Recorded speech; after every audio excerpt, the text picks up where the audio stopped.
Petrol బంద్ అనేది జరగడం లేదని ప్రభుత్వం చెప్తుంది.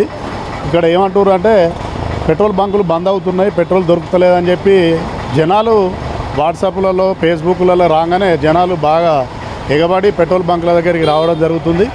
దీనికి ఇబ్బంది కొరత అనేది లేదని ప్రభుత్వం చెప్తుంది. కాబట్టి దీన్ని సడలింపు చేసి అందరికీ అందుబాటులో ఉండడానికి ప్రభుత్వం ఏర్పాటు చేయాలని కోరుతాం.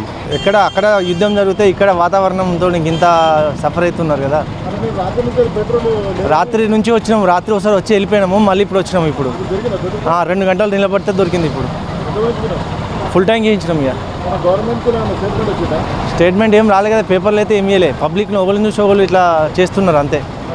పెట్రోల్ పంప్ యజమాని అడిగితే వాళ్ళు ఏమంటున్నారంటే మాకైతే ఇన్ఫర్మేషన్ ఏం రాలేదని అంటున్నారు. ప్రభుత్వం ఏమో ఉన్నది అంటారు, ఏం లోటు లేదు అని, అన్ని స్టాకులు ఉన్నాయి, ఏం భయపడకుండా పబ్లిక్ను అది పబ్లిక్ కూడా ఇట్లా చూస్తే అది చేస్తాను మమ్మల్ని.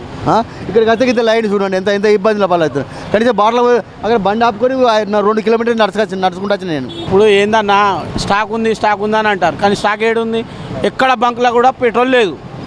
ఉన్నదాలా గవర్నమెంట్ బంకులు ఉంది, దాన్ని తప్పించి వేరే కాడ ఎక్కడ లేదు. 2-3 పంపులు తిరిగి వచ్చాను మేము. ఇప్పుడు ఏడుకెళ్ళన్నా అన్నేమో 2 కిలోమీటర్లు నడుచుకుంటూ వచ్చిండు, నేను 1 కిలోమీటర్ నుంచి నూక్కుంటూ వచ్చిన బండి పెట్రోల్ ఉందని నమ్మకంతో రాత్రి పోసుకున్నా. నేను రాత్రి పోసుకుంటే ఏమన్నారు అంటే ఉంటుంది అని అన్నారు, కానీ తెల్లాడితేనేమో ఇట్లుంది పరిస్థితి.